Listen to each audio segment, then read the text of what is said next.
Oleh itulah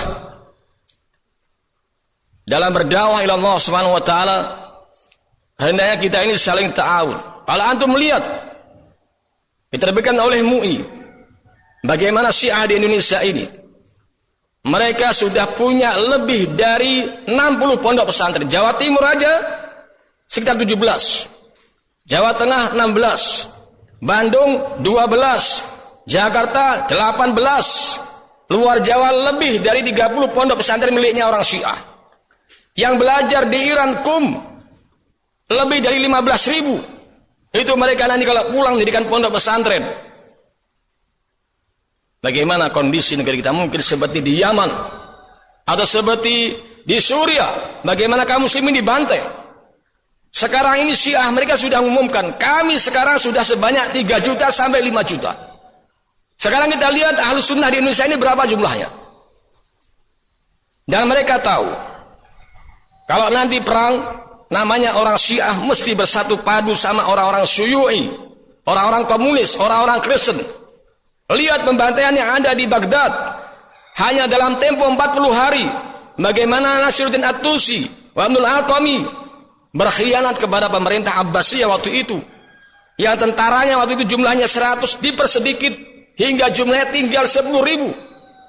Setelah 10.000 dipersilahkan tentara Tartar, tentara Mongolia, tentara Cina untuk membantai kaum muslimin. Dalam tempo 40 hari ada khilaf berapa yang mati. Ada yang mengatakan 2 juta yang mati kaum muslimin. Mayat-mayat mereka dimasukkan ke laut hingga laut merah. Buku-buku Islam dibakar. Waktu itu Baghdad sebagai pusatnya Islam dimasukkan ke laut sehingga laut berubah menjadi hitam karena buku-buku kaum muslimin. Banyak buku-buku Islam yang kita tidak bisa mengambilnya karena dibakar waktu itu, ibadallah. Kalau kita lihat karangan dari Ibnu Aqil Hambali Al-Funun 800 jilid. Mana yang bisa kita nikmati? Al-Imam Baihaqi mengarang 1000 jilid. Mana yang bisa kita nikmati? Imam Nawawi karangannya banyak sekali, tapi mana yang bisa kita nikmati? Yang 1000 jilid itu. Ibadallah rahimakumullah. Coba antum lihat sekarang yang di Suriah. Yang di Suriah mereka mengundang orang-orang Iran, mengundang orang-orang komunis untuk membantai kaum muslimin. Padahal jumlahnya belum banyak, waktu itu hanya 10%. Kalau antum lihat negeri Singapura, itu dulunya gabung dengan Malaysia, merupakan negeri kesultanan. Dan bagaimana Lee Kuan Yew pura-pura beragama Islam, ganti namanya Hussein. Datangkan orang-orang Cina sebanyak-banyaknya, kemudian dibuat pemilu. Pengen tetap sama Malaysia atau pisah? Akhirnya dibuat pemilu, menang untuk pisah dari negeri Malaysia. Sekarang menjadi negeri kafir. Kalau antum melihat ke Singapura itu isinya orang-orang Cina.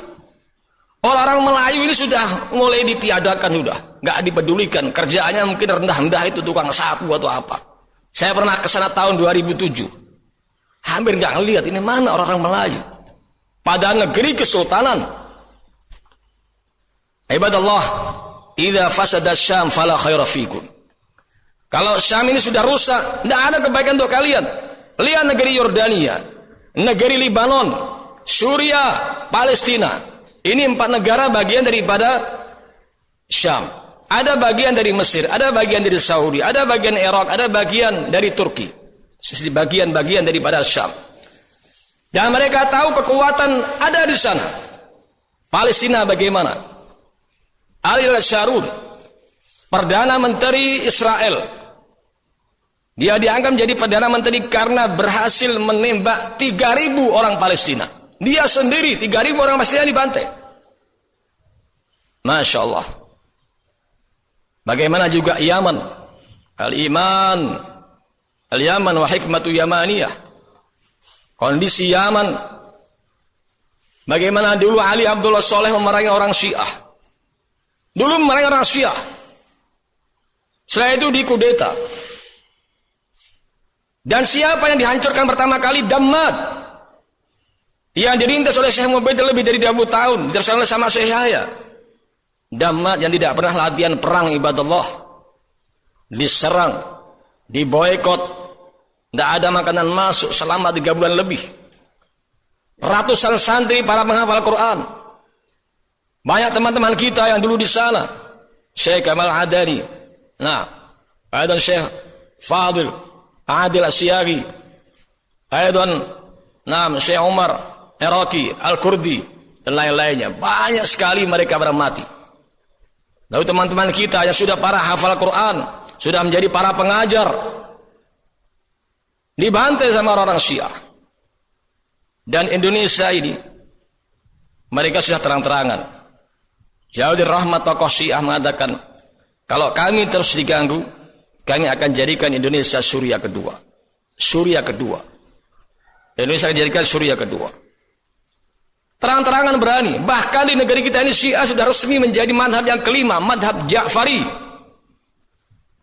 Makanya sudah bebas melaksanakan Idul Qadir, terang-terangan sudah bebas. Tapi antum melihat bagaimana Ahlus-Sunnah di mana dikatakan Wahabi, Wahabi, Wahabi, orang-orang sufi musuh kita.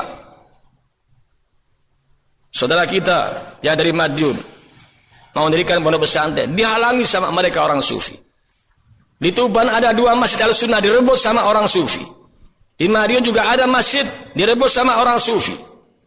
Di mana-mana. Makanya ucapan daripada Ibnu Hazm, Innallaha ta'ala muslimin bis Syiah was Sufiyah. Sesungguhnya Allah itu menguji kaum muslimin dengan 2 kelompok ini, Syiah was Sufiyah. Kelompok yang akan memusuhi Islam. Coba lihat sekarang jumlah Ahlus-Sunnah ini berapa? Oh, kita tamayus iya. Akan tapi lihat bagaimana kamu dakwah tidak bisa mendakwahi masyarakat. Tidak berkembang dakwahmu. Ini yang salah siapa? Kamu? Apa masyarakatnya? Rasulullah SAW ketika di Makkah bisa mengumpulkan 114 orang. 13 tahun. Ketika di Madinah antum melihat puluhan ribu berbondong-bondong masuk Islam. Wa ra'aitan nas yadkhuluna fi dinillahi afwaja. Ayuhan nas ibadallah. Oleh itulah kita berupaya sebagai sama Ahlussunnah wal Jamaah da'i ilallah untuk ta'awun. Tidak saling menjatuhkan. Kalau berusaha menjatuhkan gampang saja. Setiap orang pasti ada kelemahannya. Mungkin ini ada dalam Al-Quran, tapi lemah dari sisi nahwu, lemah dari sisi fikih. Kalau orang mau nyari kesalahan gampang sekali, ibadallah. Tapi lihat bagaimana ketika terjadi perselisihan antara Syekh Mukbil Syekh Yahya. Syekh Mukbil waktu itu belum terang-terangan mengharamkan qad. Datang Syekh Yahya, Syekh kamu sudah mengharamkan gincu lipstik, tapi kenapa engkau tidak mengharamkan qad? Waktu itu Syekh Mukbil mengatakan uskut ya Yahya, diam kamu Yahya. Tapi keduanya terus menjaga hubungan baik, bahkan menjadi penerusnya Syekh Mukbil. Ada perselisihan antara Syekh bin Baz dengan Syekh Albani. Syekh bin Baz mengatakan selesai sedekap sami Allahu liman hamidah sedekap lagi. Sunnahnya sedekap lagi. Ini sunnah. Syekh Albani mengatakan bid'ah. Perbedaannya sangat jauh ibadallah antara sunnah dengan bid'ah. Tapi keduanya saling mendoakan. Tidak pernah saling mencela antara satu dengan lainnya, padahal antara bid'ah dengan sunnah. Bahkan masalah-masalah fikih itu hampir 90% terjadi khilaf. Kalau kita paksakan kehendak kita, tidak akan mungkin bisa. Tidak akan mungkin bisa. Karena mereka masing-masing punya dalil, punya amalan sendiri. Kalau antum melihat perbedaan antara syekh yang mengatakan salat tarawih itu sunnahnya di masjid, saya mau bilang mengatakan di rumah. Apakah keduanya saling mencela? Tidak. Ada sebagian muridnya saya mau bilang mengatakan bahwa salat sunnah tahiyatul masjid itu adalah hukumnya sunnah. Saya mau mengatakan wajib. Kemudian datang muridnya Syekh Mubil bertanya, bagaimana kalau seorang dalam keadaan batal, bolehkah duduk di masjid? Oh boleh, kata Syekh Mubil. Lalu dibantah oleh santrinya. Ma la yatimul wajib illa bi fawajib ya Syekh. Perkara yang wajib tidak sempurna kecuali dengannya menjadi wajib. Berarti kalau engkau katakan tahiyatul masjid itu wajib, wudu itu menjadi wajib. Syekh Mubin mengatakan, da'ni. Biarkan saya. Ini pemahaman saya. Katakan wajib. Tapi tidak mencela bagi muridnya yang mengatakan untuk masjid hukumnya sunnah. Ayuhan nas ibadallah. Kalau kita melihat bagaimana pemahaman para ulama, bagaimana mereka berlapang ketika masalah istihadiyah, tidak masakan kehendak yang lain, ini akan terjadi luar biasa. Dakwah semakin kuat. Nah,